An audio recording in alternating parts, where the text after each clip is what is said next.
Доброго ранку. Сьогодні дуже важливий день. Моя мама до мене приїжджає, і в мене є десь, можливо, годин 5 до її приїзду. А це значить, що мені потрібно прибрати в квартирі, приготувати щось смачненьке, зустріти її з вокзалу. Отже, який сьогодні план на меню? Я планую зробити фобо, як минулого року. Вже доволі холодно для того, щоб його робити. Хто їв його в ресторанах, знає, що це гарячий бульйон, рисова локшина, яловичина тонко нарізана, це лайми, це кінза, і за цим всім потрібно сходити і до того ж приготувати бульйон на фо. Тож, до роботи. Зараз я збиратимуся і йтиму в магазин за всякими приколами для кухні. І, можливо, ще гляну щось на розпродажах, щось залишилося. Я купила той прикольний кухлик для молока і хочу до нього купити таку ж чашечку, якщо буде, в H&M. Насправді, Чорна п'ятниця мені не дуже сподобалась по знижкам. Якісь знижки, знаєте, такі на остаточний товар, десь 25%, десь 15%. Я такий, чи треба було її чекати, цю Чорну п'ятницю, бо виглядає таке, як звичайний розпродаж на міжсезоння. Але вже посилки до мене їдуть з тими покупками, які я зробила. Деякі я ще не купила. Буду докупляти протягом цієї п'ятниці, і тому не все покажу одразу. Потім буде велика розпаковка всього, що я купила. Зараз я просто скажу, що нічого кардинально серйозного я не купила. Це лише якісь там базові речі і трошки декоративної косметики. Оглядову замовлю вже з наступної зарплати. З єдиних хороших знижок, які були, я взяла собі абонемент на пілатес на 4 заняття з знижкою 15%. Хто був на пілатесі, той знає, що він не дуже дешевий. Ця знижка мене прям порадувала. Хочу розказати, я дочитала 4 крило і чекаю другу книжку, а потім подруга мені сказала, що їх всього буде 5, і я така, що? Я думала, що це дилогія, і я от дочитаю, і це буде завершена, там фіналізована історія. Я таке ненавиджу чекати книжки. Краще вже купити всі разом і прочитати одним махом, ніж отак мучитися там до 27-го року. Не зрозуміло взагалі, що буде далі. Коротше, я така, трошки...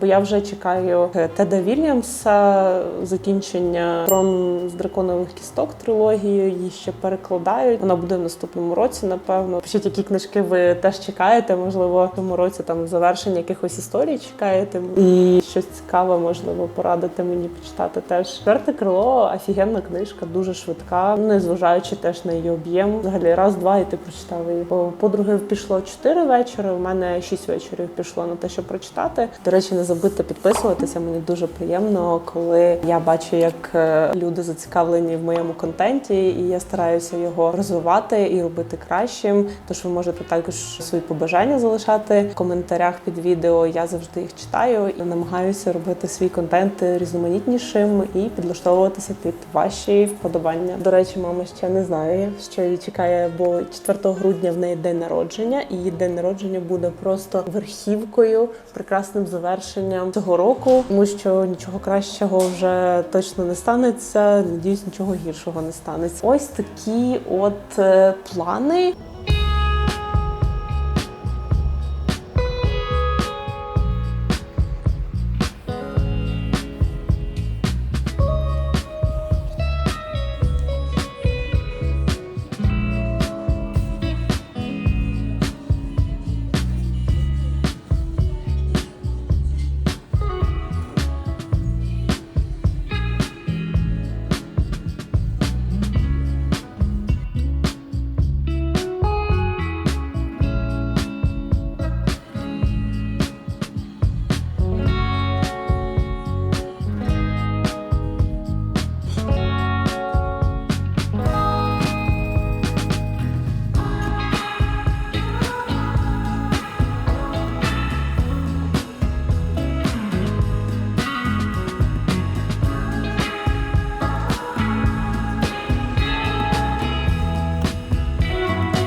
потрібно на ідеальний фобо. Це яловичі кістки, тоненько нарізане яловиче м'ясо, як на карпаччо. Зазвичай воно ще й буває запакованим прямо під карпаччо, тому ви зможете знайти його в магазині. Небагато, але доволі специфічних спецій, такі як гвоздика, аніс, також коріандр, біла цибуля, рисові макарони, імбир. І ми починаємо це робити, тому що тушкуватись йому потрібно довго і багато. Заливаємо яловичі кістки водою і ставимо на першу виварку. Як тільки бульйон закипить, необхідно злити всю воду і поставити на нову виварку. Я взяла кістки з м'ясом, і таким чином я зможу забрати м'ясну частину і нарізати її у фобо. До бульйону, який закипає вдруге, я ставлю на сковорідку частинки цибулі, імбир і чекаю, поки він обсмажиться. Таким чином і смаки цих інгредієнтів розкриються набагато краще в бульйоні. Додаю їх до бульйону, витягую м'ясо, яке вже зварилося. Знову ставимо сковорідку і на неї кидаємо кардамон, аніс, гвоздику, 1 паличку кориці і 2 ложки коріандру. Добре їх розігріваємо, доки не піде запах спецій. І всипаємо все до бульйону. Накриваємо кришкою, і бульйон має кипіти приблизно 3 години. Тим часом витягуємо наше м'ясо, проціджуємо бульйон.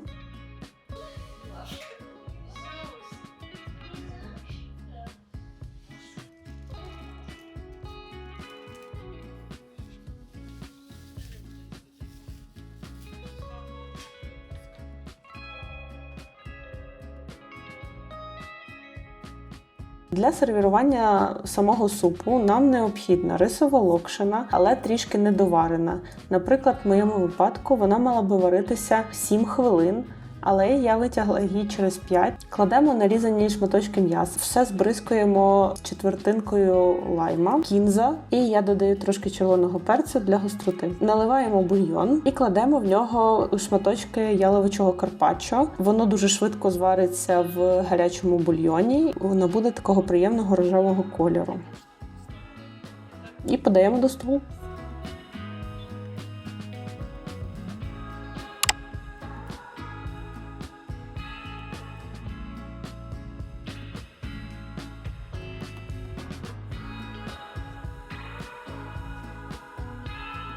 Зараз погода ще така не дуже, то будемо з мамою робити одна одній манікюр.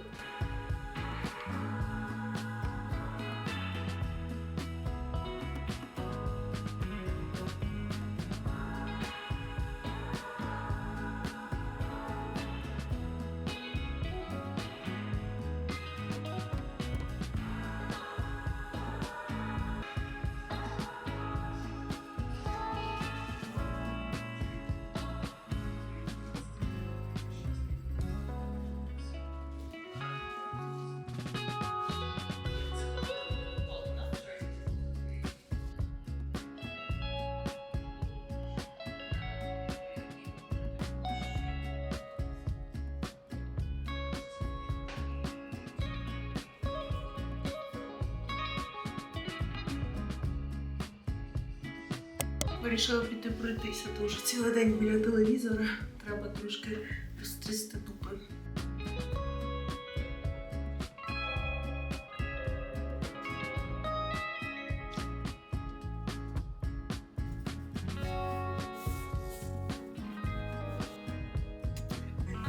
Тягуєшся до мене.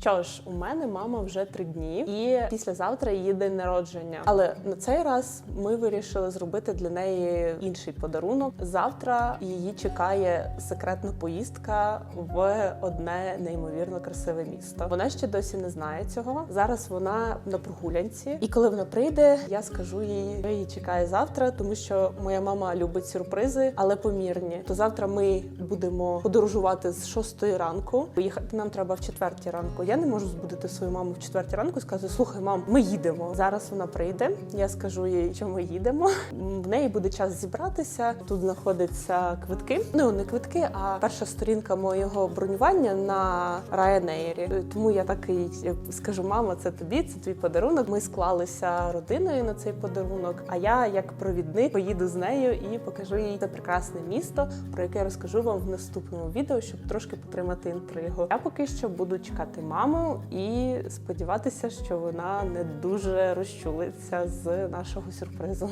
A few moments later. Ну що, мама, як ти думаєш, як пройде твій день народження?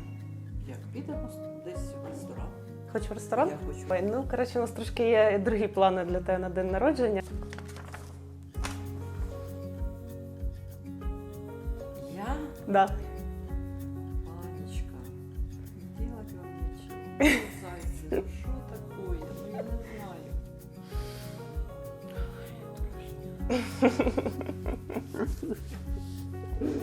Мої зайки.